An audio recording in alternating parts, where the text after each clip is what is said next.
여러분, 하나님에게 좀 심통났던 적 없으세요?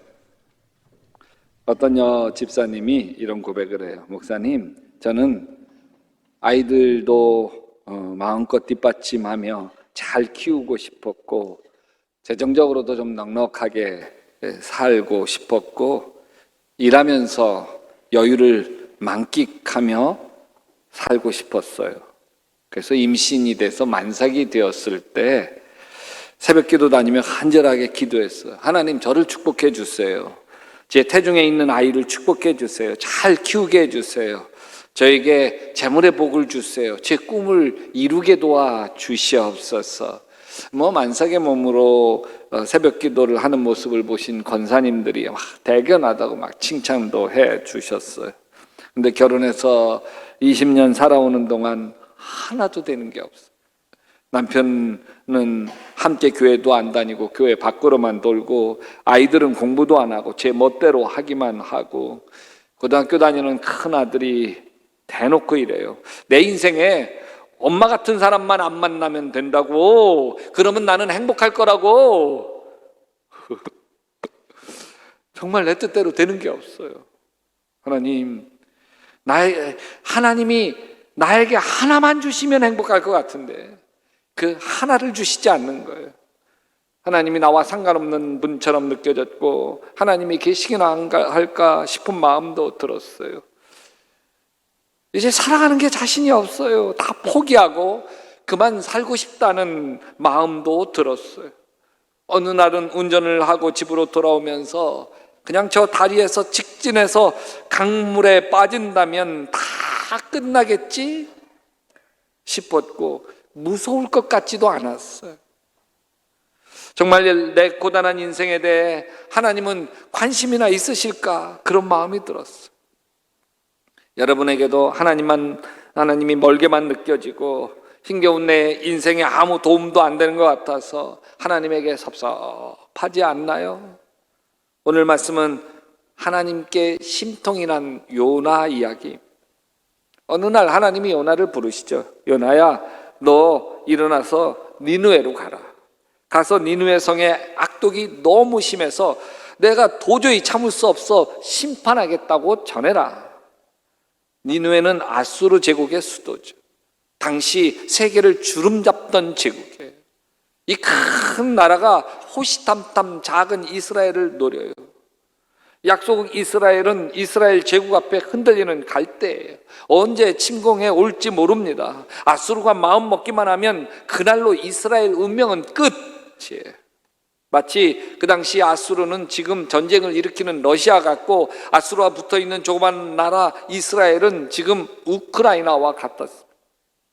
러시아가 미사일 쏘고 탱크 몰고 침공해 오자 그 작은 우크라이나 속수무책 아닙니까? 아파트 파괴되고 이 우크라이나 국민들은 피난 가야 되고 도시는 쑥대밭되어지지 않았습니까?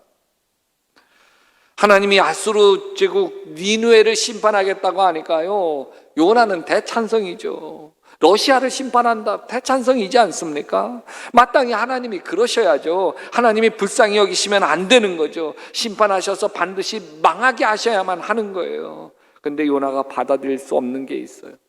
니느웨로 가서 하나님이 심판하시겠다는 이야기를 전하라는 거예요. 아니, 그냥 심판하시지 왜 또 전해? 만약 전했다가 불행하게도 니느웨 사람들이 막 회개하고 돌아와서 하나님의 심판을 피하게 되어지면 그거 안 되는 거잖아요. 그래서 요나가 하나님 낯을 피해서 도망가요. 다시스로 가는 배를 타고 도망가는데, 니느웨가 동쪽이라고 한다면 다시스는 정반대 서쪽이에요. 그러다 배가 풍랑을 만나고 결국 고래배 속에 들어갔다 살아나와서 어쩔 수 없이 니느웨에 가서 하나님의 심판을 선포하게 됩니다. 너는 어서 저 큰 성 니느웨로 가서 이제 내가 너에게 한 말을 그 성읍에서 외쳐라. 니느웨는 한번 둘러보는 데만 사흘길 되는 큰 성읍이에요. 요나가 거기는 갔지만 마음이 내키지 않잖아요. 사흘길이나 되는 성읍을 딱 하루길만 걸으면서 외칩니다. 걸어가면서 외친 게 아니라 그냥 달려가면서 외치는 거죠. 듣거나 말거나. 40일만 지나면 니느웨가 무너진다. 호다 아르바힘 욤 베닌 네베 네파겟. 그러면서 이 5마디를 외쳐. 들으라고 외친 게 아니에요.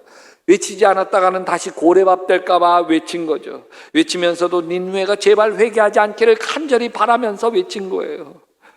근데 이 말을 들은 백성들이 웅성댑니다. 우리가 망한데, 회개하지 않으면 40일 후에 망한데.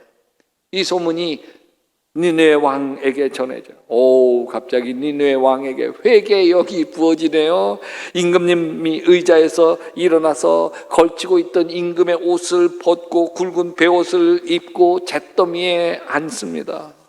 그리고 니느웨 백성에게 선포해요. 입에 아무것도 돼서는 안 된다. 금식하자는 거예요. 무엇 먹어도 안 되고 물을 마셔도 안 된다. 단식하자는 거예요. 사람이든 짐승이든 모두 굵은 베옷만 걸치고 하나님께 힘껏 부르짖어라. 저마다 자기가 가던 나쁜 길에서 돌이키고 힘이 있다고 폭력을 휘두르는 거 그쳐라. 하나님께서 마음을 돌리시고 노여움을 푸실지 누가 알겠느냐.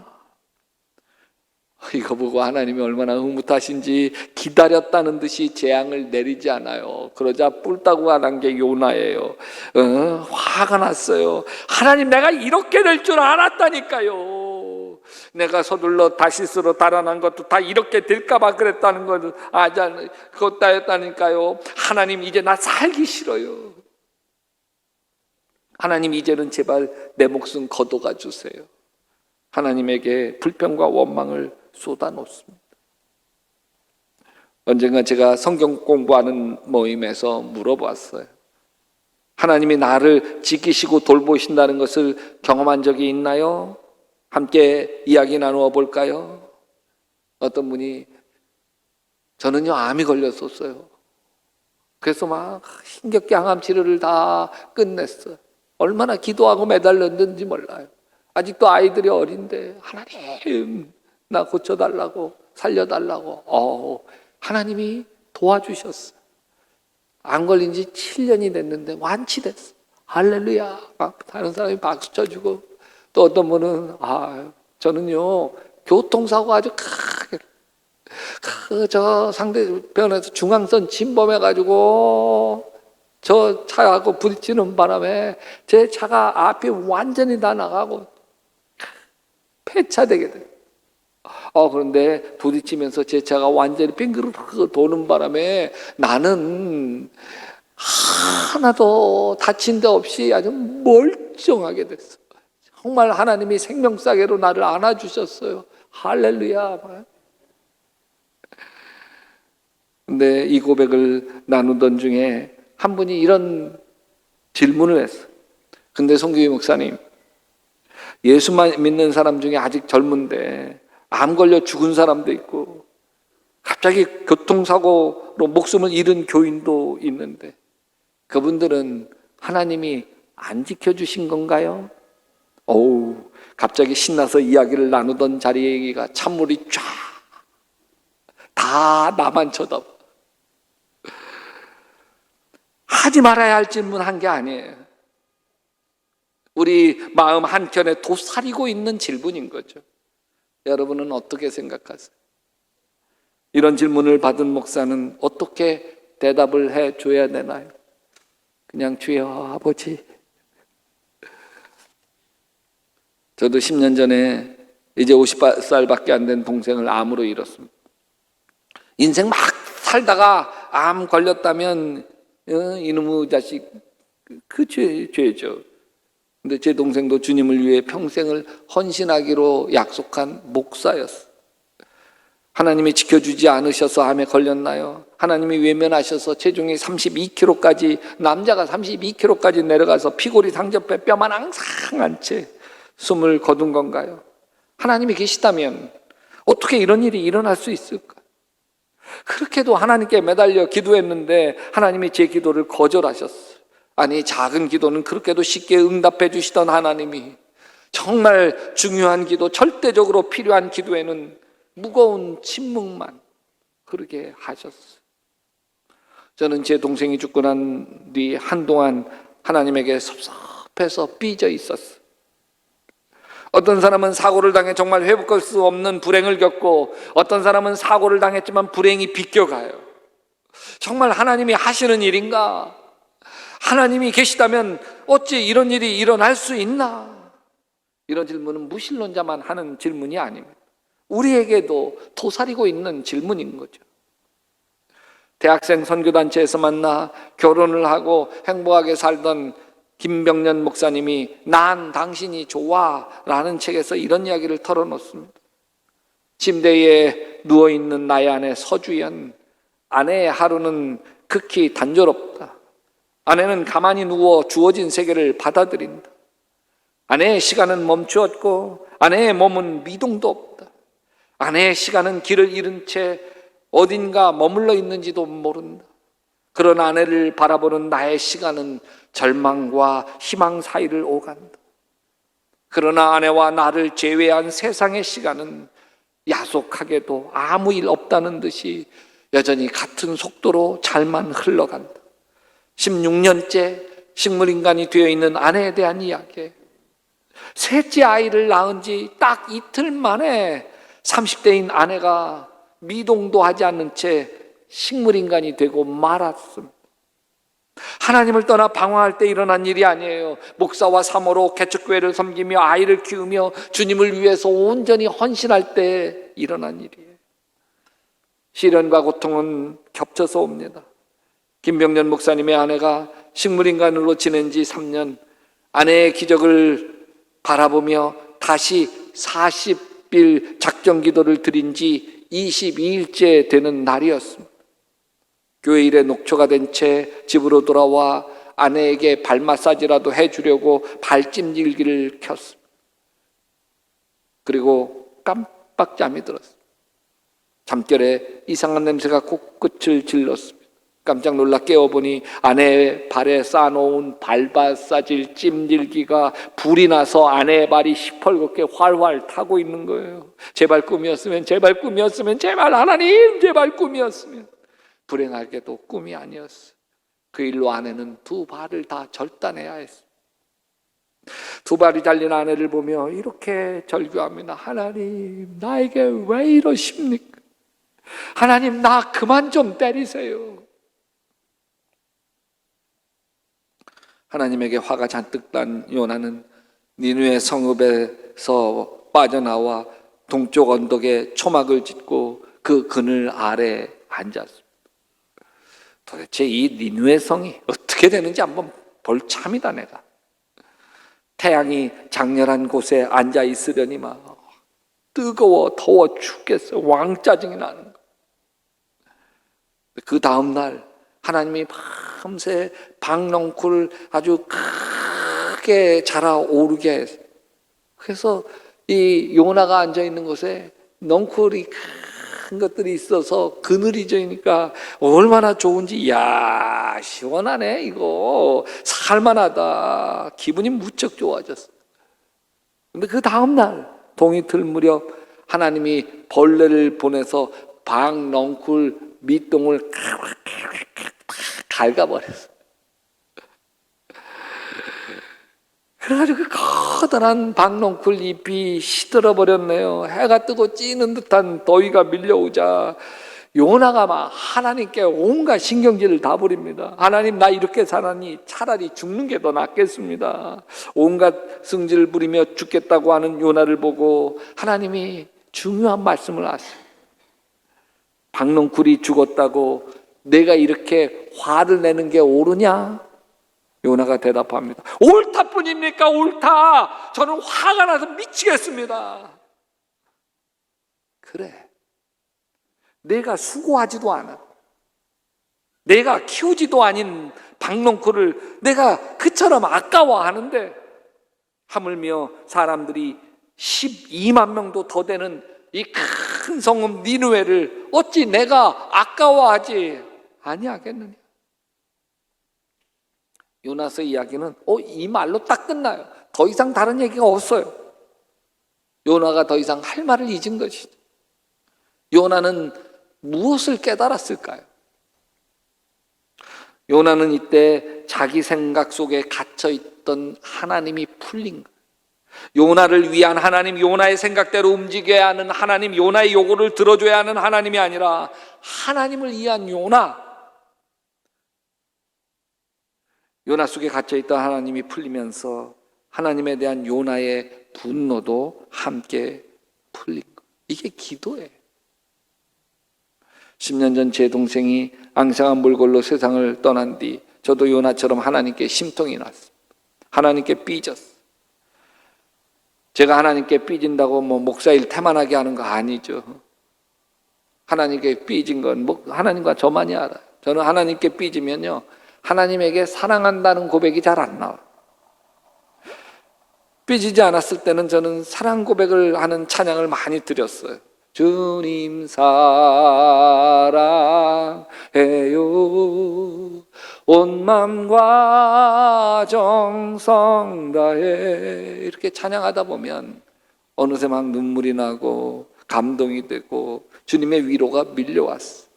근데 하나님께 삐져 있을 때 하나님에게 사랑한다는 고백을 하는 찬양이 우러나오지 않았어요. 안 부르는 것은 아니지만 눈물 글썽거리며 찬양하던 게 사라졌어요. 제가 하나님에게 심통이 난 거죠. 아니, 왜 제 동생을 데려가시냐고요. 암을 믿음으로 이기고 간증하고 다니면서 수많은 병자들을 고치는 대단한 목사로 쓰시면 어디 덧나시냐고요. 한국교회 대단한 목사님들을 보면 암 걸렸다, 하나님이 고침 받고 기적을 맛본 뒤에 크게 교회를 부흥시키던데 제 동생 그렇게 사용하시면 하나님 좀 불편하세요? 하나님에게 얼마나 섭섭했는지. 그래서 삐져 지냈어요. 동생이 세상 떠나고 일주기가 되어서 동생 묻힌 곳을 찾았습니다. 잡초가 듬성듬성 나 있어서 맨손으로 잡초를 뽑아주었어. 동생을 생각하는데 마음이 허전하더라. 근데 갑자기 뜨거워, 따가워. 벌에 쏘인 거예요. 불현듯이 마음에 하나님의 음성이 들렸어. 내 동생 내 품에 있는데 얼마나 행복하겠니? 문득 깨달아졌어. 요나처럼 깨달아졌어. 그때 전 다 풀렸어. 저에겐 이 세상이 더 중요했어요. 그러나 하나님에게는 이 세상이나 영원한 세상이나 둘 다 중요하다는 걸 깨달았어. 하나님, 제가 세상적입니다. 제 생각이 짧았습니다. 별에 쏘이면서 회개했습니다. 그 뒤로 다시 고백하기 시작하죠. 주님 사랑해요, 온 마음과 정성 다해. 세상이 자기 뜻대로 되지 않아서 괴로워했던 여집사님, 남편도 자식도 내 뜻대로 되지 않아 속상해했던 집사님, 하나님은 멀리 계시는 분만 같고 사는 것이 너무 힘들어 죽고만 싶었던 집사님, 별 기대 없이 습관적으로 주일 예배에 참석했어요. 예배 광고 시간에 이번 사순절 요한복음 비주얼 바이블 특별 새벽 기도가 3월 28일 내일 월요일부터 새벽 5시 반에 열립니다. 3주 동안입니다. 참석하세요. 광고를 했습니다. 그날 밤 잠자리에 들면서 내가 새벽 기도 다닐 수 있을까? 나는 요즘 건강 상태가 바닥이고 매일 출근해서 일해야 하는데 육체적으로 감당할 수가 없지. 근데 성령님께서 혹시 깨워주시면 모를까? 그리고 잠들었어. 새벽에 눈이 딱 띄어져서 시간을 보니까 새벽 기도 갈 수 있는 시간이. 성령님이 깨워주시네. 그 다음 날도 눈 딱 떠서 보니까 또 새벽 기도 갈 시간이에요. 성령님 또 깨워주시네. 새벽 기도 시간에 송기희 목사님 설교 말씀이 자신의 가슴을 파고들듯 식객단처럼 마음에 꽂히듯 말씀이 끝나고 기도하는데 갑자기 자신의 몸이 막 떨리면서 오열하듯 통곡이 쏟아져 나, 회개가 쏟아져 나. 그간 자기가 지은 죄가 너무 너무 많더래요. 남편한테 내가 기분이 상하면 온갖 저주하는 말을 퍼부었어요. 하나님, 제가 잘못됐어요. 내가 저주하는 말, 상처되는 말을 퍼부어서 남편이 얼마나 마음의 상처를 받았을까요? 하나님, 제가 잘못했어요. 그리고 또 아이들을 내 기분과 감정에 따라서 함부로 했던 순간들이 떠올랐어요. 저는 아이들이 여기저기 높여 놓으면 못 견디겠어요. 더럽히지 말라고 했지. 한두 번 말했으면 들어야지. 엄마 말이 말 같지도 않아? 그러면서 폭언을 했던 거, 그리고 내가 감정이 막 폭발해서 아이들을 함부로 폭행했던 거 떠오르면서 오열을 했어요. 하나님, 제가 잘못했어요. 저로 인해 내 아이들이 받은 상처 주님이 어루만져 주시옵소서. 회개하며 서럽게 우는데 주님이 다가오셔서, 나라, 내가 너를 사랑한다. 주님, 저는 고집도 세고 성격도 급하고 나밖에 모르는 형편없는 사람이에요. 나라, 너를 있는 모습 그대로 사랑한다.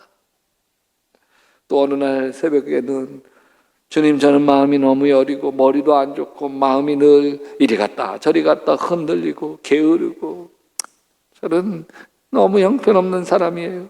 한탄하듯 기도를 하는데 갑자기 주님이 그러시더라고요. 그래서 너를 사랑해. 그래서 너를 사랑해. 그렇게 약하고 형편없기 때문에 너를 사랑해. 막 그 말씀에 눈물이 쏟아져 주체할 수가 없어요. 근데 이상하게 그 뒤로부터는요, 화가 나는 일이 없어지더라고요. 사회생활을 하면서 만난 사람 중에 한 식구처럼 친하게 지내던 사람이 있었어요. 근데 자신을 속여서 손해보게 만들어 배신감이 밀려왔어요. 얼마나 화가 나는지 심하게 다투었어요. 용서가 안 되었고 관계를 끊고 살았어요. 생각만 해도 화가 나는 사람이었어. 근데 이제는 화가 나지 않아. 그 사람이 믿지가 않대.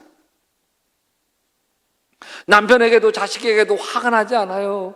이런 내가 오히려 이상해요. 저는 좀 깔끔한 편이라서 자식들이 어디로 높여 놓는 걸 보면 짜증이 많이 났어요. 근데 화가 나지 않아. 지저분하게 해놓는 걸 보면 오히려 그게 사랑스러워요. 화장실 변기에 다 큰 아들들이 소변 튀겨서 누렇게 되어 있는 것을 닦으면서도 자기가 그런다는 거예요. 이 얼룩들 너무 사랑스럽다. 그러면서 닦는다는 거예요. 그러면서 스스로 놀란다는 거예요. 원래 성령님이 이런 식으로 변화시켜 주시는 건가? 목사님, 제가 바라던 것이 이루어진 거 별로 없어요. 아이들 뒷바라지 잘해서 지혜롭고 똑똑하게 키우고 싶었고 그렇게 기도했는데 아이들은 공부도 안 하고 나를 힘들게 하고, 남편과 더불어 예수 잘 믿고 싶었는데 교회 밖으로만 돌고, 그래서 하나님은 나를 도와주지 않는 분이라고 생각했는데 아니더라고요. 나를 지켜보고 계셨고 나를 사랑하셨고 나를 결국 하나님의 은혜와 사랑으로 인도해 주셨어. 내 뜻대로 되는 건 하나도 없는데 하나님의 뜻대로 나를 다 인도하셨더라. 이 집사님의 지치고 상한 마음을 주님이 만나주신 거예요.